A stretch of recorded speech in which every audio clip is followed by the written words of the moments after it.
Unless I'm with the boys, then fuck it. Yeah, that could be an issue. If I got nowhere to drive, it's all good. Do you just edit everything off your phone? When I try to keep it raw as possible, but like right now, what I'll do is just take first couple seconds off the beginning. Sure. Is this good? Just a prop. Oh, these pretty good mics? Oh, awesome mics, but I don't have anything hooked up. So we're just so we're going off of that? Yeah. Oh, shit, okay. Yeah. I'll get that on my fucking face then. Big black cock. Do you have any, limits on this, or, no swearing? Is it just open, free, two men talking? Totally, and that's why I don't want everybody like and subscribe and doing all kinds of shit.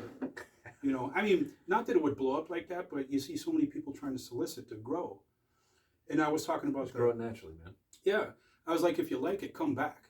You know where to find me. Just, the name, I chose it because it's memorable. Yeah. Scott Rockford. Rockford, people know that name, and Scott Rockford, it flows. Yeah. So if there's good stuff, you come back and you find it. I'm gonna turn this volume off.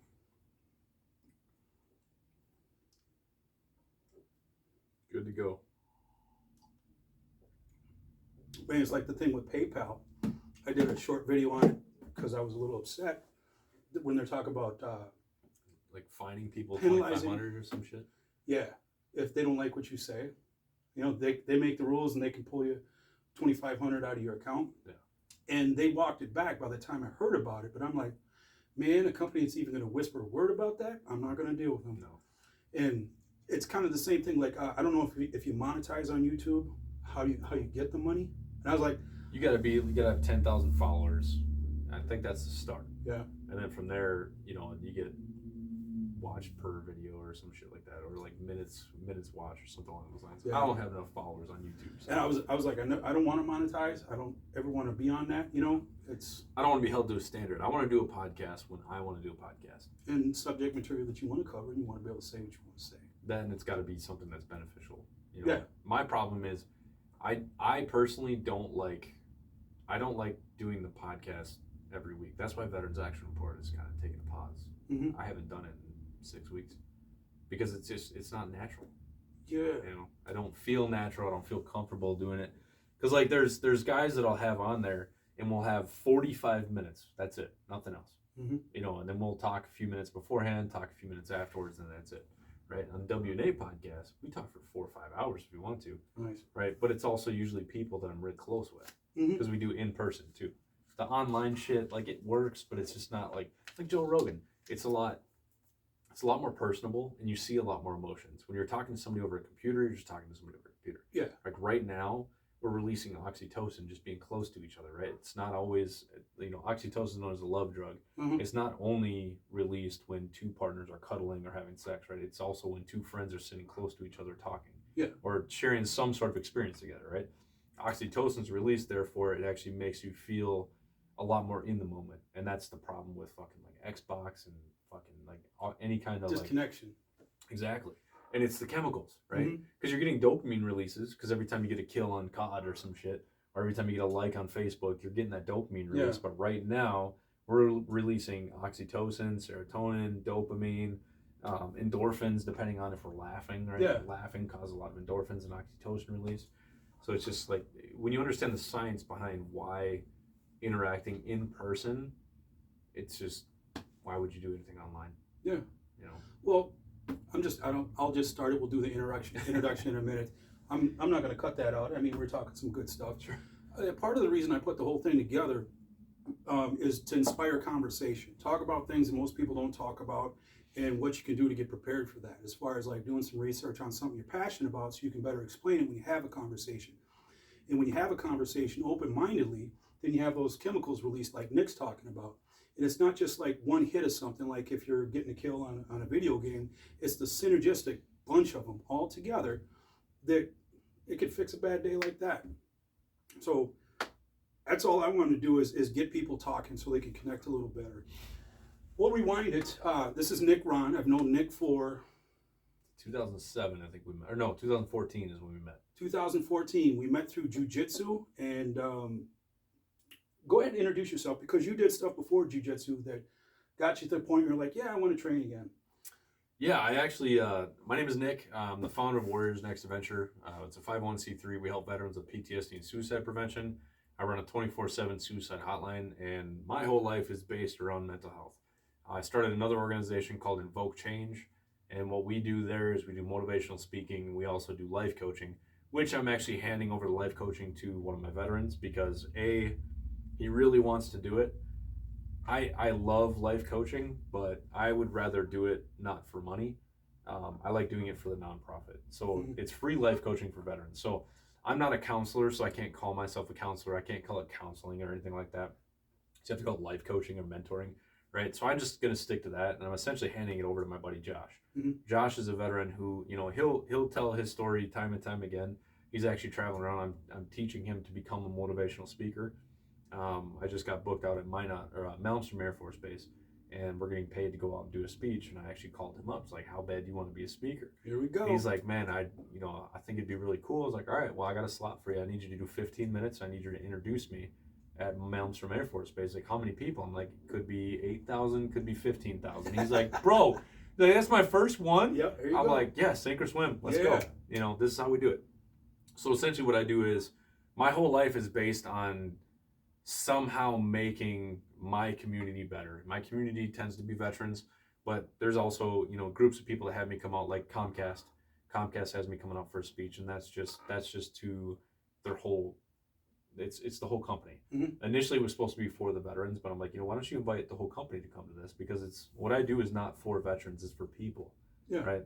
Veterans are just people who chose a different path. I'm no better than you because you didn't join the military and I did. I'm no better than you, just made a choice. That's it. Anyway, before I go off on a tangent, from Minnesota, I started training jiu-jitsu on my first deployment in 2007, deployed 4 times, deployed in 07, 08, 9, 10, 11, and 12. And all of it was, I was a 50 cal gunner. We did law enforcement, security, any kind of thing that involved in protecting the base. And 2007, my first deployment for veterans listening, I was in Qatar, which is some of my roughest moments come from Qatar, just because, like, do you know what it's like to walk 1.5 miles to the gym to go to the Dairy Queen and they're out of mint ice cream? Bro, that place was cake. Like, Chili's would run out of fries every once in a while. Like, it hurt my soul, but it's okay. You jump back in the pool, you'd be fine. There was a Chili's by the poolside, bro. It was amazing. But anyway, 08, we did convoys, all kinds of crazy shit. I ended up getting out of the military in 2012, and I had some struggles getting out. Eventually led to me doing what I do now. And so I won't get into the negative shit yet. We'll get there. But now I'm a professional race car driver. We do dirt track racing. I race street stocks. I was racing Hornets for a while, which is like a step lower. It's like Hornet is like a 4-banger dirt track car. You take like a Saturn Ion, you take everything out of it, you put a cage in it, and you race, right? You're only going like 70 miles an hour. The street stocks, we have a rebuilt 350 Chevy engine, and we're about 110 miles an hour in the straightaway and about 90 miles an hour in the curves. So we're turned this way, our wheels are this way, and we're going about 90 miles an hour. So it's pretty legit. I'm an avid mountain climber. We climb 14,000 foot mountains at least once, sometimes twice a year. I'm also going to be rowing across the Atlantic Ocean in December. I don't know why. It's not smart. I still don't know why I'm doing it. So essentially what I do is I'm labeled an adventure athlete, right? So I try to do as many things that scare me, and I've yet to find something that really scares me. So I just continue to do something to find it. And I've been told that the middle of the ocean with 60-foot waves is a good place to find it. There you go. So essentially what we do is we motivate other people to live their life. If you look at my shirt, it says live a life of purpose for those who can't. And the reason why we do all of these amazing things is to let people know that you can literally do anything you want to do as long as you have a plan and as long as you actually work for it, right? The problem with The Secret, the book that came out, The Secret, is everyone's like manifest, manifest, manifest, but they never talk about actually getting your fucking boots on and doing the work. Action. You have to act, right? There is no success without action. You can plan all you want, but everything stops at planning until you start acting. So if you don't act and you don't work towards the things that you want to do, like you have to, all these big ideas that pop up in your head, an idea is just an idea until you actually grab it, right? Ideas are things. My buddy Oren told me that once. and I thought it was the stupidest thing. I was like, oh, that's just a dumb thing. You're just putting words together. But now I think about it, words are things, right? All you have to do is take a thought and take a memory and take something like a purpose, an idea, take that out and mold it and actually put it down on pen and paper. Because I always tell people, if you actually want to move on to something in life, put it on paper, because then it's tangible. You can look at it, right? And even though it's not, like, you want to start a company, it's just on paper, right? It's still tangible. You can still touch that piece of paper and see it and look at it and say, hey, this is what I want to do, and then start your step by step. And that's, in a nutshell. One of the things that's worked for me, as far as like I started doing it at work to try to organize to get to where I want to be, simply keeping a notebook, and I would write down what I want to get done for that day. And that would be a small piece of a bigger puzzle, and I cross things off as I go. A little sense of accomplishment, but it's tangible. You can see it right there. Treat those dopamine releases, too. Yeah, and speaking of dopamine release, one of the things you can do that's going to counteract your success is to talk about it. I mean, if you have somebody that identifies with your plan, or maybe that's worked on a plan similar to yours, it's a good idea to talk to them, because they might help inspire you. Say, well, here's what I did when I was at a point where you're at now. But I've noticed in the past where if I start to tell somebody, man, I got this idea, I'm thinking this, I'm thinking that, they give that positive reaction, which gives me a little bit of positive chemical release, and I'm excited. I'm like, okay, they dig it too, awesome. But that deflates my motivation.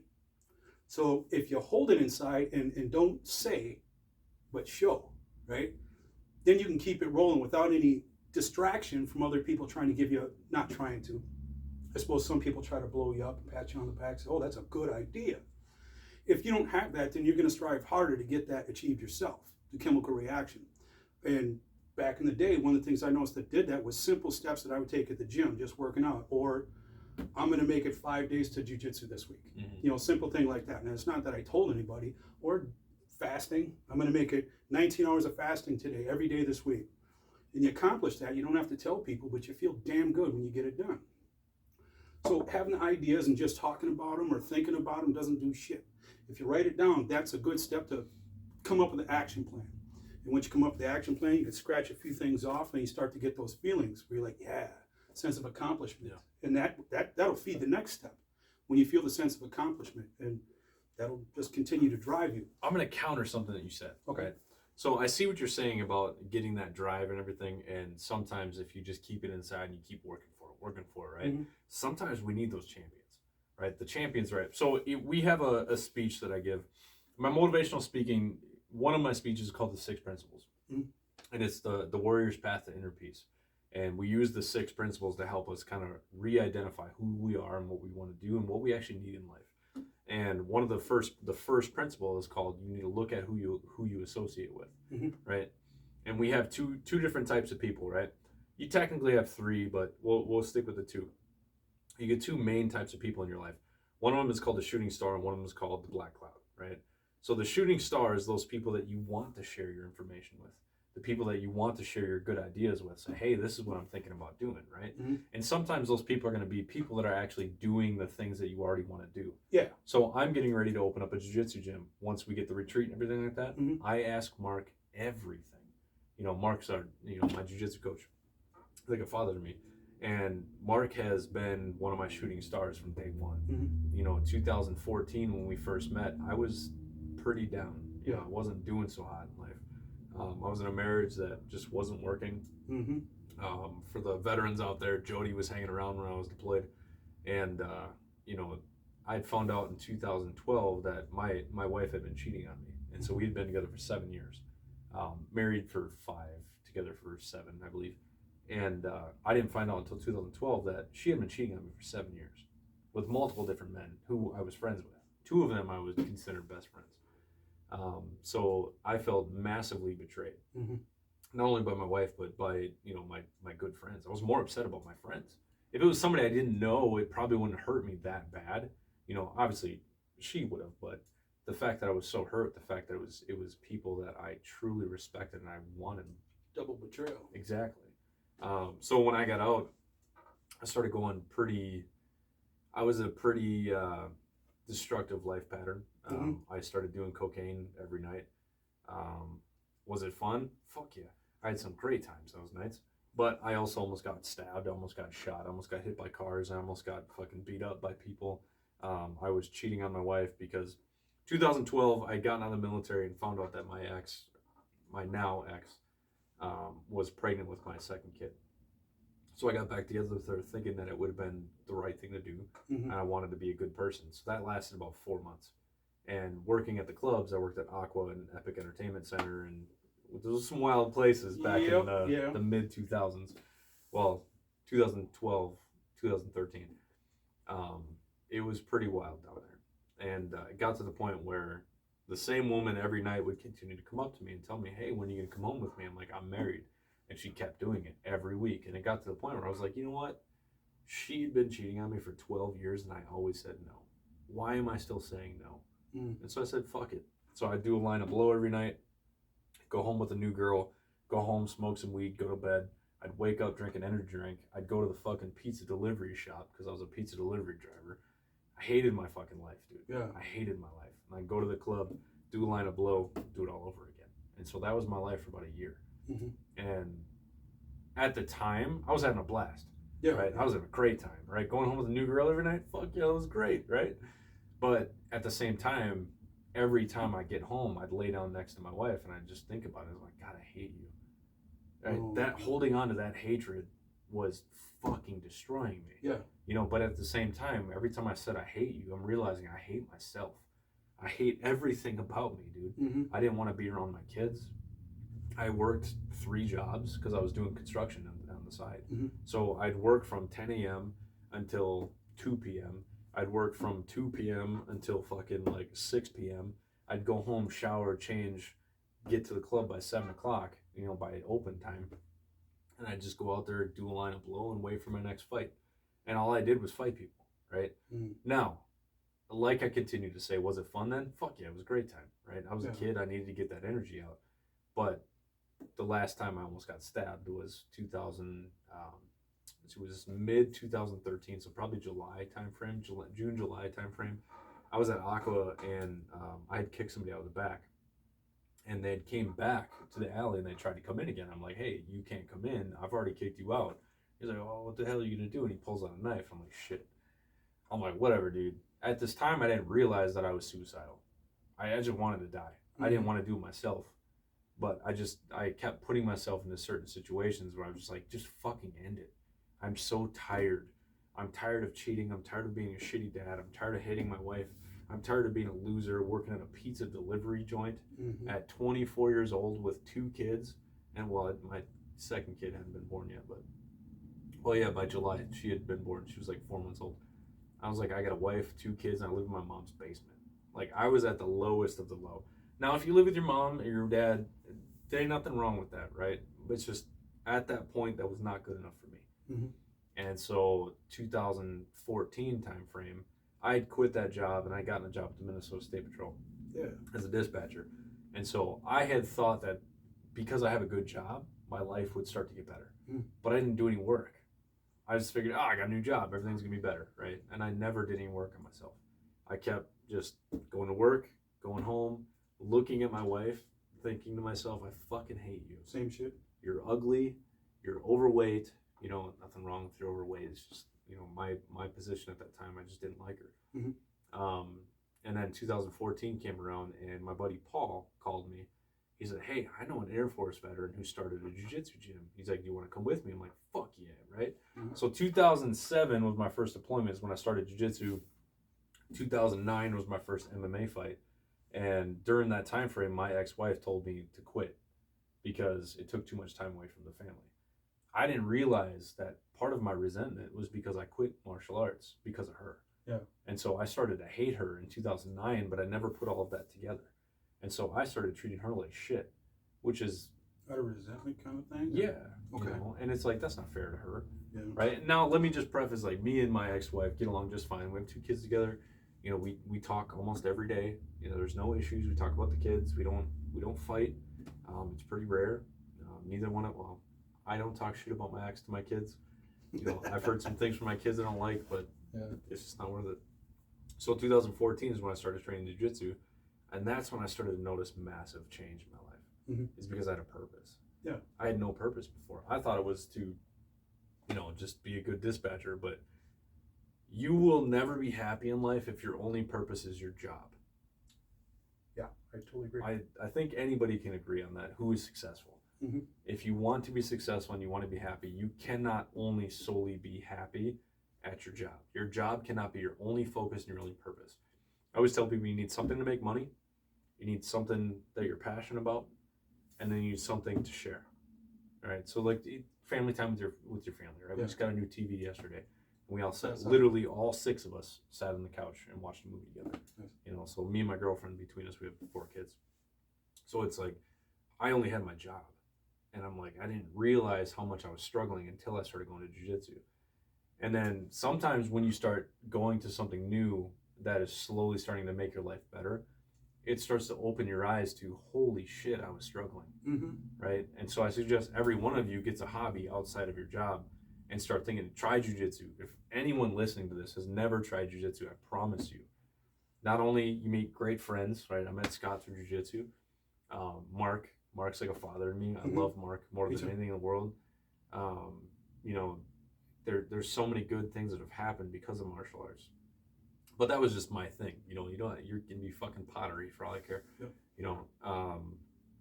And things started to get better, but you know, you look at me now and all the cool things that I do. You know, it's like I don't know sometimes if people understand like how much I've had to work to get to where I'm at. Right? You don't just speak for the Air Force, you know, just by fucking saying, "Oh, I want to speak for the Air Force."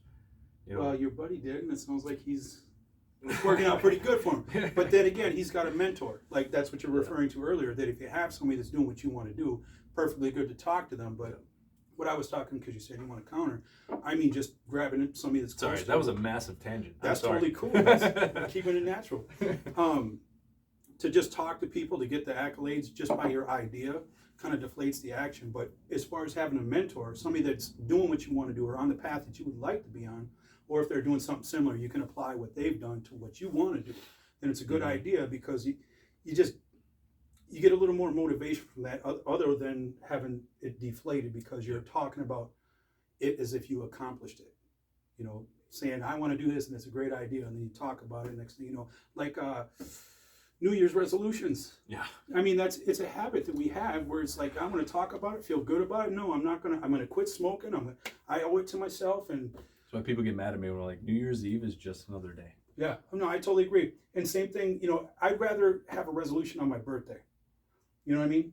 That's personal then. So like, I'm about to turn in December, on December 3rd, I'm going to be 49 years old. So I'm going to start. I don't believe you.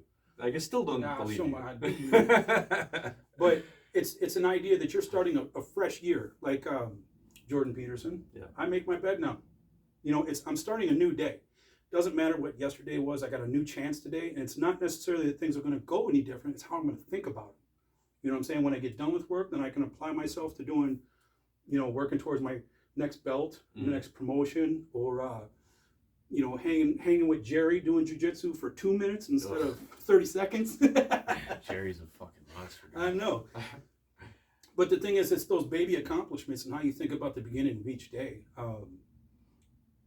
Sometimes that's all we need to get started, is that those little tiny accomplishments. You know, like there's a admiral that gave a speech about make your bed, right? And then Jordan Peterson came out with this book that says make your bed, right? All of these significant people keep saying one significant, simple task: make your fucking bed.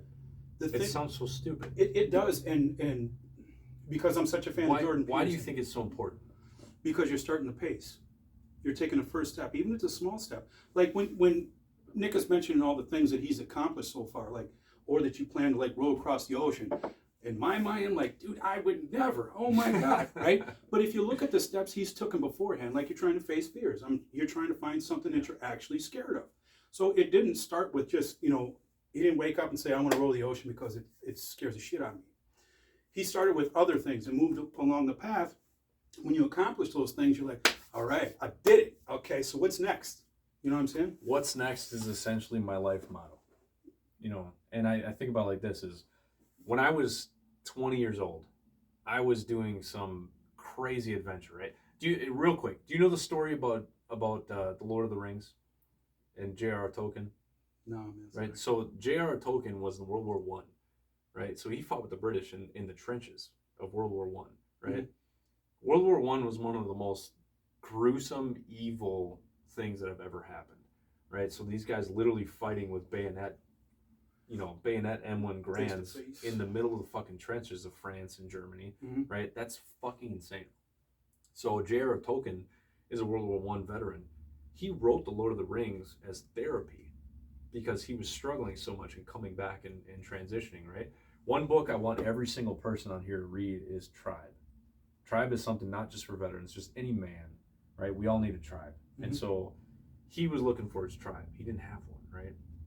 So what he did was he used the Fellowship of the Rings was essentially, right? So the Fellowship of the Rings, I mean all three movies all in one, right? So you take all of that whole story, that was, I tell veterans all the time, like, we are Frodo, right? We go out, we start off in this fairly peaceful life. I had a pretty fucked up childhood, but for the most part, we start off in this fairly peaceful area, right? The Shire, right? And then we end up moving on and we go out to a long adventure to a long faraway lands. We go to the elves, right? And then from there, we meet some people that tend to be like, this is our brotherhood, or the Fellowship of the Rings, right? So when you stop and think about it, that's your tribe, right? And then you go off and you go on this long, amazing adventure full of love, full of just destruction, murder, death, sadness, depression, but also that is pure life, right? There's no place to find pure life than in war. Yeah. It sounds really fucked up, but those nights that I'm sitting in my room just getting mortared left and right, and all you hear is, it's called a klaxon. It goes wham, wham, wham. That means that a bomb is going to land within like 1,000 meters of where you're at. Yeah. So there's a good chance it could hit you or anywhere near you, right? So you just sit there and you just go, don't hit me, don't hit me, don't hit me, don't hit me. And then boom, you're like, all right, cool. You go back to what you're doing, go back to bed. That was life, And think about it. I spent a little over 2 years overseas. And 2009, 2010, we got hit somewhere around like 195 times. We were there 185 days. So like that's a lot of fucking attacks. There was like 1 week where we didn't get hit. And then there'd be a day where we'd get hit 19 times, right? So it's a crapshoot. Yeah. Right. So he wrote that book as essentially to let people know, like, you need to find something more. There needs to be something more. At the end of the book, right? At the end, what was the name of the third movie? The third book? It's called The King Returns, I believe. Okay. So he's sitting there at the Shire and he's writing the Fellowship of the Rings, right? And then eventually he goes with the elves to leave Middle Earth, right? He's like, there's got to be something more, right? And that's my what's next. Yeah. Is because once you accomplish something big, I tend to force myself to stop and just be in that moment, right? So like whenever I'm trying to think of my last big accomplishment. I climbed a mountain last year and it was unbelievable. Mount Massive was the second largest mountain in the Rockies. We climbed that. It took us 9.5 hours. We got back and we sat down and it took me about a week to finally like come back from it, right? Because it's a pretty big accomplishment. It's not amazing. It's not Kilimanjaro. It's not Mount Everest or anything like that. But it's still a feat that many, many people haven't done. And so once you get done with something like that, you have to stop and think, what did I gain from this? Instead of going straight to like, what am I doing next? You need to stop. You need to essentially think about it, and you need to be okay with being slightly depressed in that moment. Because a lot of people tend to think that the dopamine is released when you finish. You don't realize that dopamine is continuously being released during the path, right? Yeah. And so there's one of my favorite quotes is don't concern yourself with God damn it. I got my phone. Old age. I know, right? TBIs. I've been hit in the head many, many times. But this is one of my favorite quotes. And I'm going to be pissed the second I pull this up because I'm like, well, you do. It's don't concern yourself with the destination. Concern yourself with me. I'm not even going to try. Give me a second. This is going to piss me off. The second I find this, I'm like, oh, yeah, dumbass. I wrote it in my fucking boat. It was like one of the first quotes. Oh, there you go.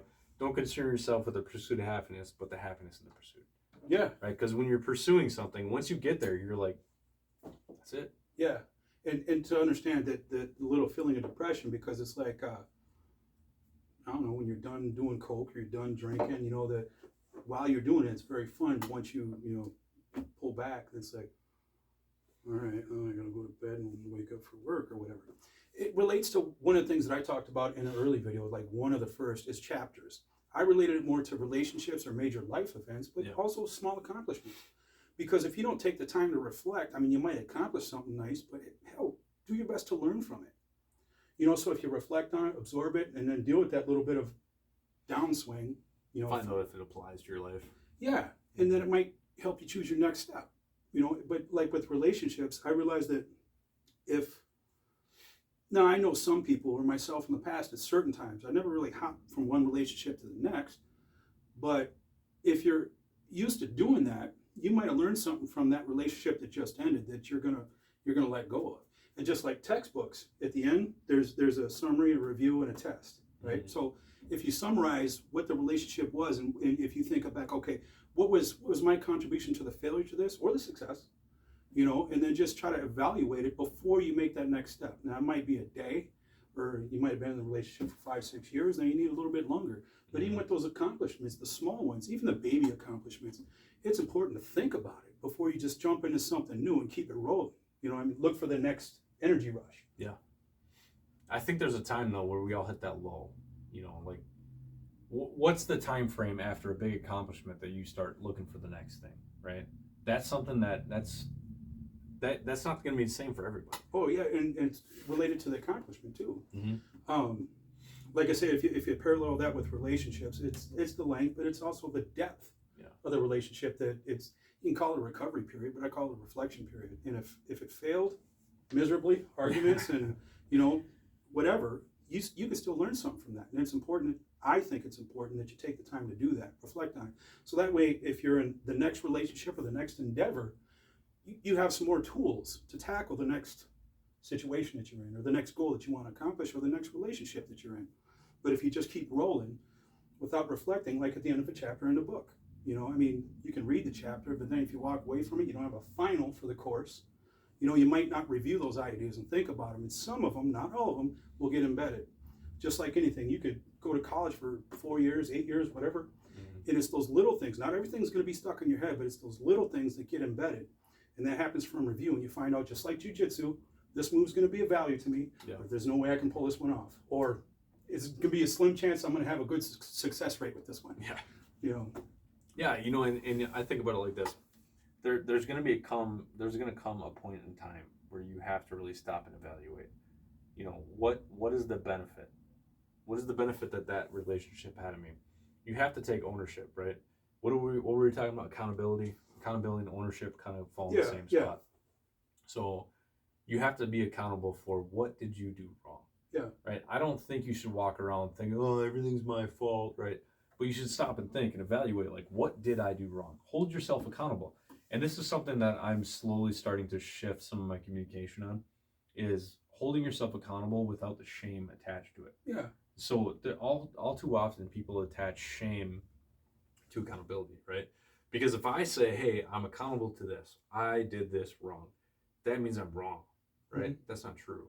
That means that at this moment, at this time in life, at this point in my decisions, I made a bad choice, right? Does that mean that you personally are wrong? No. Could have been good intentions. Exactly. But a bad result. Exactly. And so I like to tell people all the time, I started this nonprofit in 2019. My last fight was in June 2018. I was ranked number 5 welterweight in Minnesota. Yeah.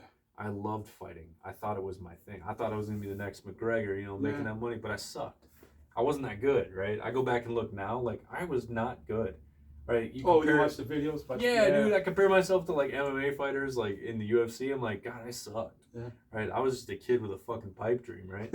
And so maybe me getting knocked out in 2018 was the best thing that's ever happened to me, because look where I'm at now. Yeah. I'm speaking for the fucking Air Force, right? That's not anywhere that I expected or thought. Like, that was not a plan back then. Mm-hmm. My plan was to be a professional MMA fighter and get paid to go to Vegas and beat the shit out of people. Yeah. But 2018, all that stopped. you know, I got knocked out and ended up getting a brain injury. And so I was speaking like Floyd Mayweather, trying to read a book, dude. It was bad. So I took some time off, and you know, and then 2019 comes around. It's like, you know what? Like, how have I been fucking my life up?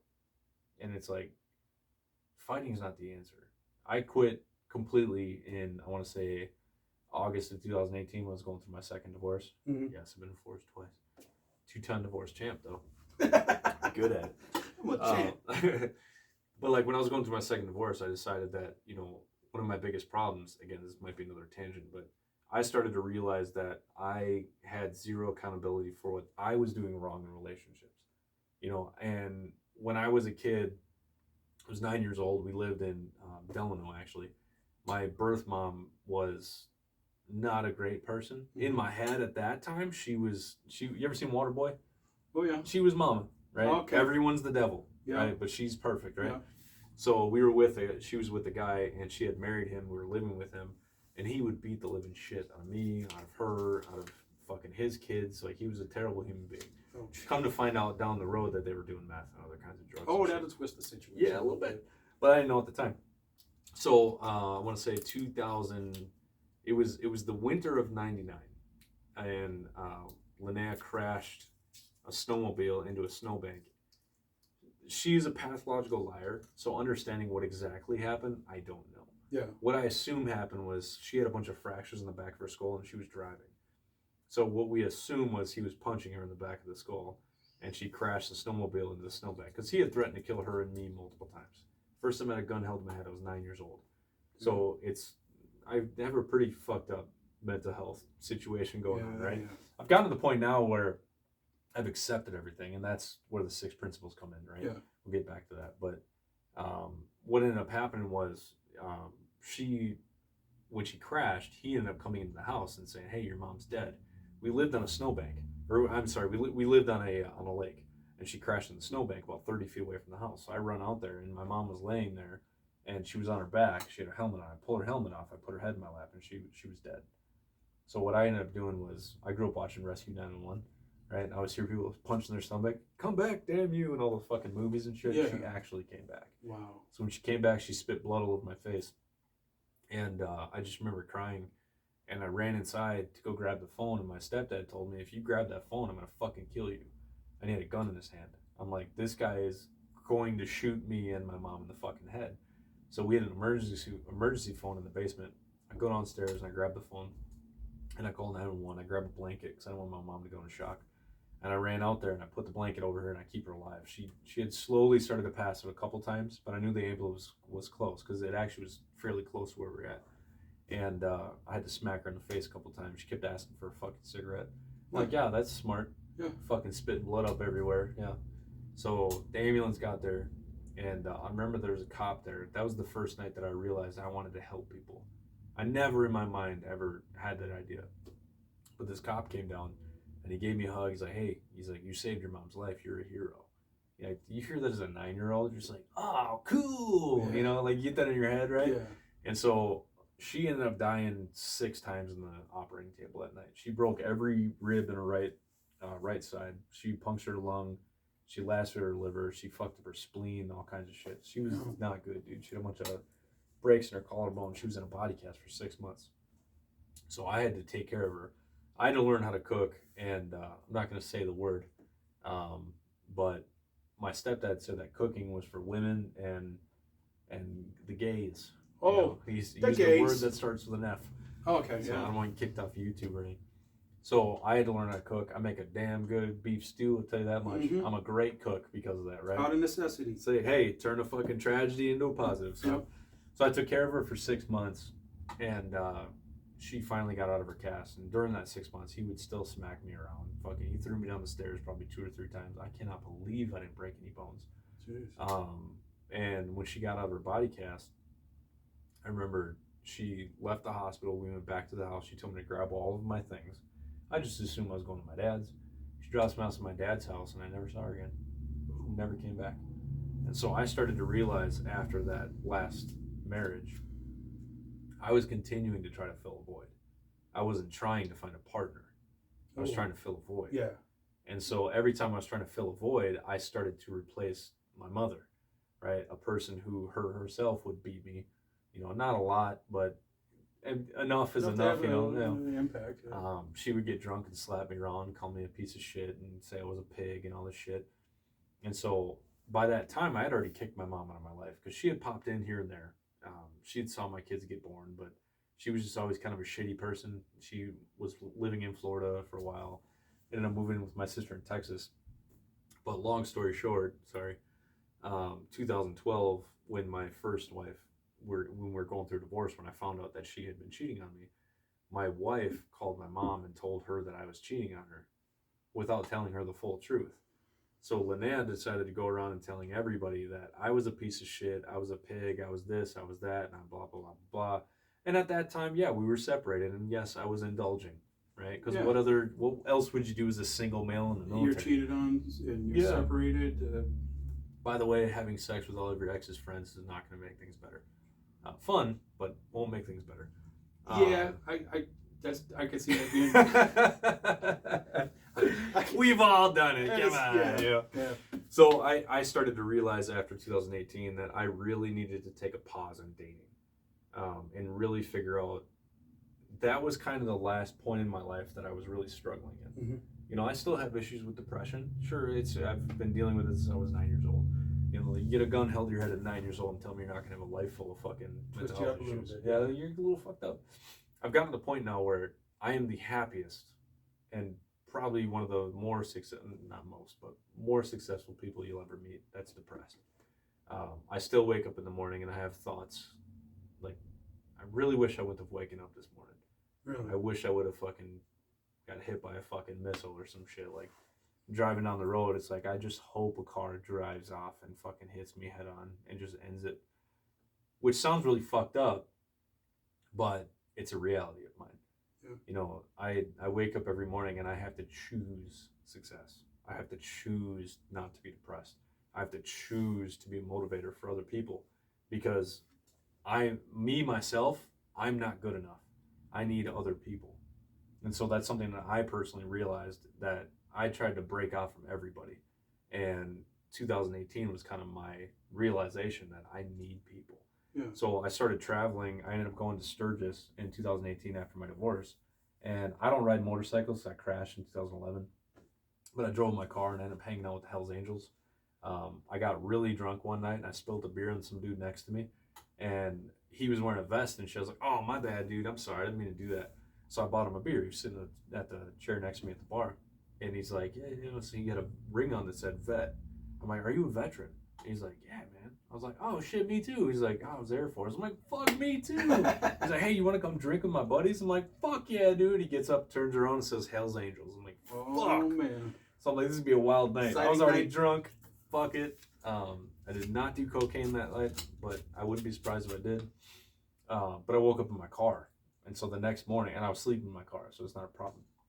So I get a bunch of text messages that says, "Bro, you are fucking wild." And I'm like, "Oh no." That's an endorsement, man. I was like, "Who is this?" And I'm like, he's like, "Oh, this is the so-and-so from last night." I was like, "Oh man, I got drunk with the Hells Angels. What did I do?" And got an endorsement. Oh man. Oh, and they're God. like, "Dude, meet us at One Eye Jack's tomorrow." And so I get there. I walk into the bar, and the three of these guys, right? It was a group of them the night before. It was only three of them. And they're like, "Hey!" And I'm like, "Oh, why are these Hells Angels guys so happy to see me?" So I walk up to them and I'm like, "Guys, I don't remember anything from last night." And this dude's like, "Sit down." And I'm like, "Oh, shit." Like, what did I do? Because back in those days, when I drink, I'm very, very fun. I love being the life of the party. I have a great time. I am not aggressive. It takes a lot for me to get aggressive when I drink. So it doesn't matter who I'm with, I'm going to have fun. Mm-hmm. And so what had happened was he shows me a video, and sure enough, we're at a strip club, and there's this female stripper up there, happening to be black, very gorgeous woman. And I get up on stage, take my shirt, my pants off, just my boxers on. I was like, "Move, I got this." Oh. And I started dancing on the stripper pole. And initially they're like, "Get down." And some of the Hells Angels guys stand up like, "Nah, he's good." They're like, "Yeah, he's good." And a bunch of women start walking around putting dollar bills in my fucking waistband. Oh, I'm like, man. "That explains a bunch of dollar bills I have in my center console." I had like $55 with the ones. I'm Oh like, my where did this God. money come from? And I'm like, what the fuck, bro? What did I do? But what I gathered from all of that is not only to be more of a yes man, you know, just go out and have fun. Yeah, right? yeah. Don't go hang out with the Hells Angels. It's probably not a good idea. I had a great time, but that's just circumstance. But on top of that, it's realizing, you know, we need each other, right? And all those guys were veterans, and I didn't have a tribe, right? I had my jujitsu guys, which jujitsu is the fucking one of the best families. But at this time, I wasn't training jujitsu. Yeah. I had quit completely. I quit all martial arts. I had no tribe. I could have called you. I could have called Mark. I could have called a bunch of people, but I didn't, right? I just felt lost, right? So anybody out there who's struggling, I guarantee you have at least one person you can call right now that would give a shit. You know, if you don't, find a way to find me, because you can always talk to me. And then I continued to travel. I ended up going to Hawaii in 2019. It was like February. I'd already had the name Warriors Next Adventure. I didn't know what it was or what it was going to be, but I'm just like, you know, I need to do something, right, to just change something. That was about where I was at. Yeah. And I was like, Warriors Next Adventure. I was like, that's fucking sweet. I love it. I love that fucking name. And then I'm drawing my logo, and I don't know, I want to do something more. I went to Hawaii for 9 days. And so when I divorced my ex-wife in 2018, she didn't know we had a travel card with 55,000 points on it. Oh. So I bought myself a free ticket to Hawaii, and I ended up going to Hawaii for 8 days. And I ended up sleeping in a tent around the island. I didn't have a hotel. Was that like a solitude move? Okay, and that's important too. Yeah. And that's part of reflection. Amazing. Yeah. So let me summarize, and then we'll do another video. At certain checkpoints during your life, you backed up what we were talking about before about reflecting on stuff you've been through. Reflection is extremely important. Yeah, whether it was when that issue happened with your mom, and she died a couple times, and you reflected on that, and you're like, man, I realize I want to help people. Or when you're being a young kid having fun and hating your wife, but just doing all the wrong shit still, having a good time, but you hit a point where you reflected on it. Certain steps through your life, Warrior's Next Adventure, when you came up with the idea, you reflected, you're like, man, something more I want to do. I realize I like to help people. So taking the time to reflect is one of the huge points that I get from talking to you, and it's an idea I have myself, but also the tribe thing that he was talking about. Now, everyone needs to have a tribe. I totally agree. And the easiest thing, I don't want to say easiest because it's hard as fuck. Yeah. But the quickest avenue I think that most people could take, most men could take, to be around men doing manly shit is to get into jiu-jitsu. Because you might have your next coach there and not know. Because we don't introduce ourselves and say, yes, I'm a mortgage broker, or I'm an attorney, or I'm a Hell's Angel. We don't do that. But you get to know people, and eventually, you talk about it, and then that's your support system. Because you got one huge thing you connect with. This motherfucker just tried to choke me. You know what I'm saying? Yeah, I know, and it's back and forth. So it's a great way to develop a tribe, and it's also a support system because you don't know who does what, but eventually you find out when you get to know people. And I don't want to say that not everybody is blessed to have the tribe that you would have as a vet, because there's negatives that come with it, right? Oh yeah. But you have the camaraderie, like the Hell's Angel guy. Oh, you're a vet.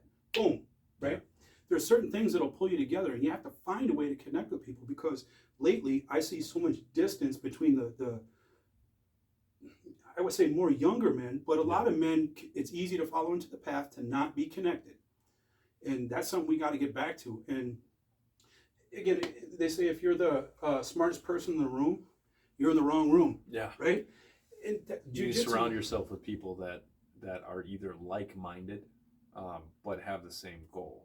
The same common goal, and that's where the mastermind comes into play. You ever read Think and Grow Rich? I might have it. I've seen it, but I'm just horrible with reading. Audiobooks, I'd be good. Fucking Think and Grow Rich. Yeah. Read that as many times as you can. I've probably read that 6 times in the last 4 years. So Think and Grow Rich, they throw out a concept called the mastermind. Mm-hmm. The mastermind is a collective of people who have the same common goal, right? So let's say like me and you, and the other guys that were here chatting with us the other night. Mm-hmm. What was it? That was a couple months ago. But Rick and Big Mike, I think. Those guys were cool as shit, right? And all we were talking about is concepts of how to be better in some circumstance, right? Whether it's like better fitness, better health, better knowledge, whatever. It doesn't matter. As long as it's some sort of betterment of men, right? And that's the four of us. We're kind of on that same goal, right? Yeah. And so having a mastermind is so important. You need to find 5 or 6 people. I always tell people at least 5 people. 5 people that you can call right now that are going to help you achieve your goal, right? So I have a list of veteran nonprofit CEOs, right? So I'm the CEO of Warriors Next Adventure. I have at least 15 CEOs on speed dial, right? Because all of these people are not only doing what I'm doing, but they're doing some things better than I'm doing. And what I'm going to try to do is learn from them and take as much as I can from them, right? But I'm also going to try to offer just as much as I take. Yeah. So I would say, if you are the most intelligent person in the room, I agree you are in the wrong room. You need to find a group of like-minded people, and don't be afraid of being the person who is maybe outmatched. I love being in a room of intellectuals, knowing that I got nothing on any of these ignorant, guys, Yeah. I am so ignorant right now. But you still ask questions, you still talk and get involved. Yeah, but I don't look at them as competition. I look at them as knowledge and professors and teachers. Mm-hmm. You need to look at people who have more knowledge than you as a teacher. Yeah. Right. And again, because this is one thing that we have in common, is jujitsu is the same thing. Mm-hmm. It's like if you're purple belt and you constantly choose to roll or grapple with white belts, you're not going to get much better. Yeah. But if you choose to roll with a black belt or just Jerry, any chance you get roll with Jerry, you're going to become so much better because you're not the best player in the room and you're the people that you choose to roll with. If you're getting around and involving yourself in the people that are doing much better than you, steel sharpens steel. You're not going to become sharp and effective if you're constantly associating yourself with a weaker individual and patting yourself on the back like you're the king of the block. Tapping on a white belt and walking out. Yeah. You got to have some. We've all met that douche. Oh yeah. Oh God. But having the humility to know where you stand, you don't want to put yourself below, but give a realistic evaluation of where you're at and recognize when you're among people that are better than you, then you're in a good spot. But it doesn't mean that you should just pull back and be a part of the group. You should get involved with the group. And that's why I see jiu-jitsu a common, easy way for people to start that path because it's real. Anytime you go to a jiu-jitsu school, started at many. I started a couple around the Twin Cities.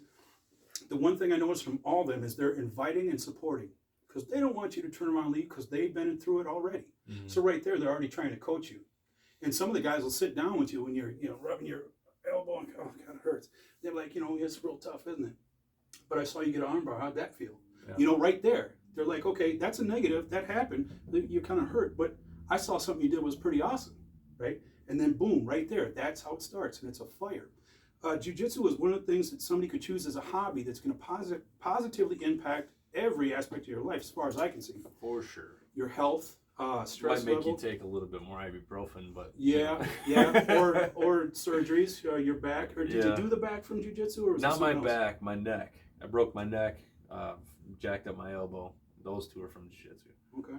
Yeah. I had 2 ACL replacements in both knees. One I'm still recovering from a little bit. I'm getting back to the gym to strengthen it. 6 months is in December, so I'm starting to look at what I want to do there. But it's an easy avenue. I don't want to say easy avenue. It's an open door that's inviting, and once you start, take the baby step to show up for class, get a free week or 2 weeks, whatever. The main thing is just continue to show up. Yeah. Like a lot of people show up once or twice and they're like, I don't know. Like, no, you need to continue to go. Go for at least a month. Go 2 to 3 times a week. Even if it hurts, just show up and go. Because you're not really going to be able to gauge if you're improving until you've been training hard for about 6 months. Yeah. But you might be able to know if you're going to like it within about a month or 2. Yeah, and it's discouraging in the beginning. And this is something that one of the senior people, I don't mean old people, I mean higher ranking people, been in it for a while, would sit down and talk to you, is because we've all had that feeling where you're on your way to jiu-jitsu. You have your clean jiu-jitsu uniform, you're all fresh, you're excited, you're jacked up, you're ready to roll, but something in your mind is saying, dude, I don't think I should come back. yeah. Try to talk you out of it. But I tell you, in the beginning, even still now, it's tough to do it sometimes. But on your way from training, when you're driving, even if it's hard to turn the steering wheel, you feel a sense of accomplishment. You got the endorphins. Everything is damn good. And that's what keeps most people coming back, is because you're starting on a path. And that's the thing. Start on a path. It doesn't have to be jiu-jitsu, but like I was talking about, Nick is accomplishing so much, and he's got his eyes on bigger and better things next. he didn't start there. He started with the smaller things, faced his fears, and started moving forward. And next thing you know, like the mindset, what's next? You know, one of the first things I started doing when, you know, I had my big awakening was in 2015, and shortly after that, I started to do one small thing, and that was evaluate the people in my life. Mm-hmm. You know, that was the first thing I started to do. The second thing I started to do was quite literally focus on everything that I was eating, right? Not just for jiu-jitsu, just because I wanted to be overall healthier. Yeah. I started to see, like, how can I have a better diet? And so in the morning, I'd wake up, I'd have 2 to 3 eggs. I still do the same thing. Now it's like 6. But, you know, I have a little bit of hash browns, or I have a piece of toast, something like that. Lunch, I have a piece of chicken, some rice, little vegetables. Dinner's kind of a free-for-all. You know, I like, You gotta have some enjoyment. I like delicious food. Yeah. You know, I like Italian food. I love pastas.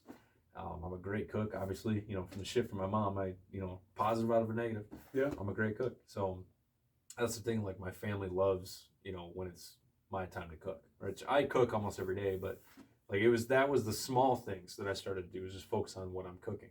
After that, like, I'm not like the cleanest guy in the world. I'm a little messy, right? That's something that I've kind of just accepted. I could probably be a little cleaner.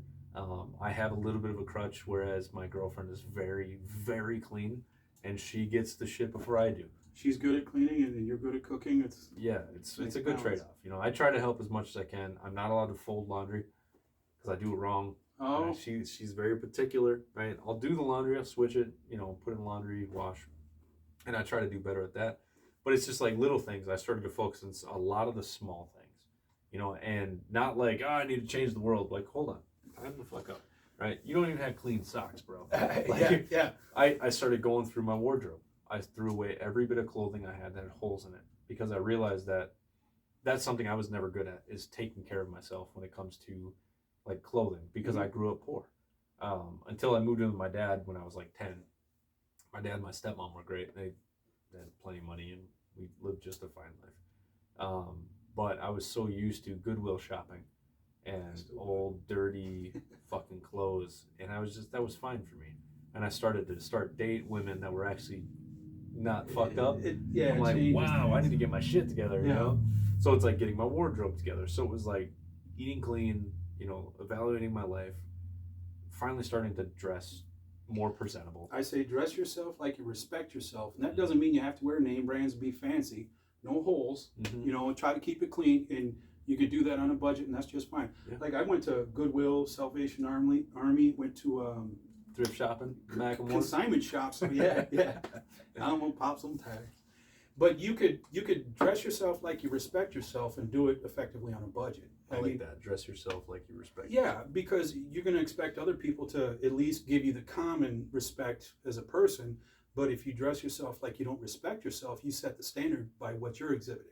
I started noticing changes when I started wearing slacks and a button-up. Yeah. It's such a simple thing. First off, slacks feel like pajamas. Mm-hmm. I don't know why more people don't wear them. They're comfortable as shit. Especially if you get the one with the elastic band. I know, right? A little stretchy, you know? Eat a little bit more pasta than that before. But no, like, just like, that's the one thing that a lot of men don't understand. I still am not the greatest at how do I dress, right? Because I've never had a job where I had to dress business casual, right? When I was working at the club, I had to wear slacks and a nice shirt. But I was just wear something loose so I could fight and not get hurt. And now it's like, I'm the CEO of an organization, right? I'm the founder of 2 LLCs. And I'm a motivational speaker. So I need to start changing the way that I do that. And my problem was, I'm very comfortable in hiking shorts and a t-shirt, because the majority of what I do with Warriors Next Adventure is getting dirty with veterans, you know? But there comes a certain point in time where I'm just like, you know, if I'm going to business meetings, I need to start wearing slacks and a button-up shirt, something like that, something along those lines. I used to push against that so much, but like, men, go get yourself a light blue t-shirt, some dark blue pants, a brown belt, and brown shoes. That's all you need. Women love that shit, first off. And if it's fitted, you know. It looks good. That's another thing when it's dress yourself like you respect yourself. I'm kind of urban oriented, so I'll wear like I dress like a kid sometimes. He's a rapper. I dress like a kid sometimes. I'll have the nice polo shirt with the big horse, matching sneakers, everything's coordinated. That's not mature way to dress, but I'm dressing like I respect myself. A little childish, I get it. Nah, it's a polo. It looks nice though. But if you do the slacks, I mean, I'm in urban oriented because it's a little looser and everything. But if, for instance, if you go get a suit for a wedding or a presentation or something like that, you can get a cheaper suit. You should spend the money on tailoring. Yeah. Make sure it fits right. The fabric doesn't have to be the silk and wool blend or the cashmere wool blend. If your jacket looks baggy on you, it looks cheap. No, and you can see that a lot of times where there's gentlemen you can tell that don't typically dress that way, and nobody led them, and it's not a bad thing, and But if their cuffs are hanging down too deep here, and it's just baggy, and there's bottom of the pants are all bunched up, it's just buttons not buttoned properly. Spend a couple bucks on the top button, leave the bottom. It's fine. Yeah, yeah.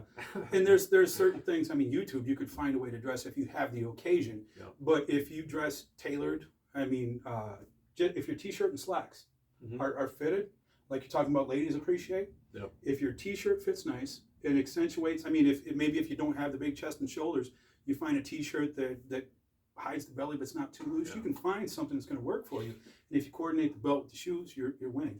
I didn't realize until long story short, I had cancer back in October last year. Yeah. I had testicular cancer, and it really affected me emotionally and physically. I ended up dropping down to about 180 pounds, dude. Okay. So then that was my walk around weight when I was fighting, but I didn't have the muscle. You weren't cutting. And I didn't have the muscle.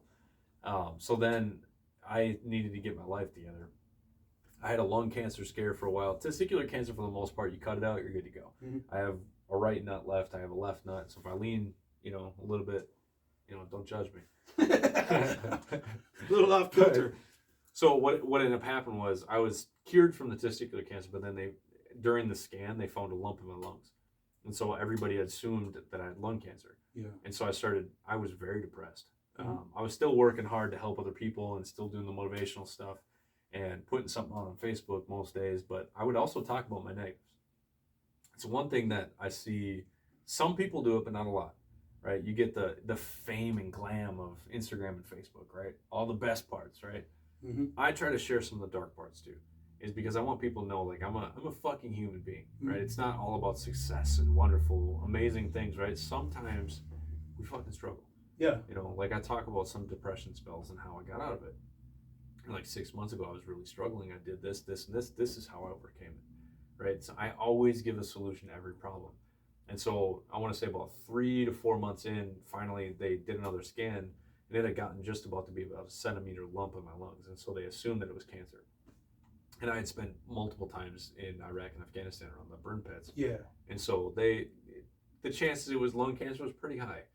I go in for another scan, and I told everybody, like, I don't have time for cancer. I don't have time for this. I got so much shit I want to do. It's not cancer. I'm done with this shit. Like, let's just get it over with. Cut it out. Let's go. I got shit to do. I go in for that scan. Gone. Nothing there. And so they think it was a fungus.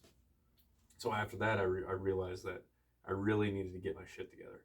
And I was about 210 pounds, but I was fat. Yeah. I hadn't worked out since like early October. I think October 1st. I had a surgery on October 4th.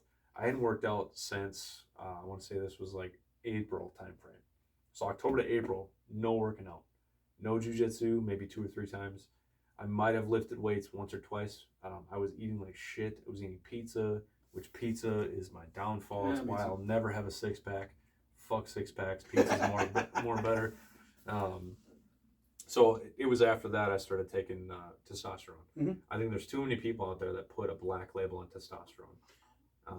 Go ahead. Let's put a pause on this. I want to break this up into a second episode. Sure. Because that's something I'll go deep on too. I was trying to summarize some of the key points we already talked about so we can package it tight, but it's so easy to keep talking to you. And that's the thing, that's tribe. When you find something that you can flow with like that, you could touch on different topics, sensitive topics, and be comfortable. Like Nick could say something that completely goes against what I believe. I won't be offended. I'll be interested. Okay, so why do you think that way? And then we go back and forth. And not saying it would change my mind, but it would help me get a better understanding. And that's what these conversations are for. I always tell people, help me understand. Yeah. You know, because if it's a moral that you go completely against, and you have even the slightest respect for that person, you should at least have that person help you understand why they feel that way. Yeah. You know, and that's what I would do with you and many other people. Yeah, to get understanding. So we'll wrap this one up, and then we'll start another one here in a minute. What time is it? Well, you don't have jiu-jitsu tonight? No, I'm skipping it. 7:30. 7:30. We're already late. We skipped warm-ups. Let's both go. Yeah. Show up after warm-ups. Everybody's be pissed at us.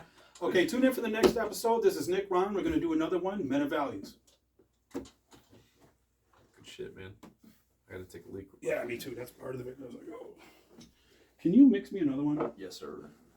I did that there, but that was good.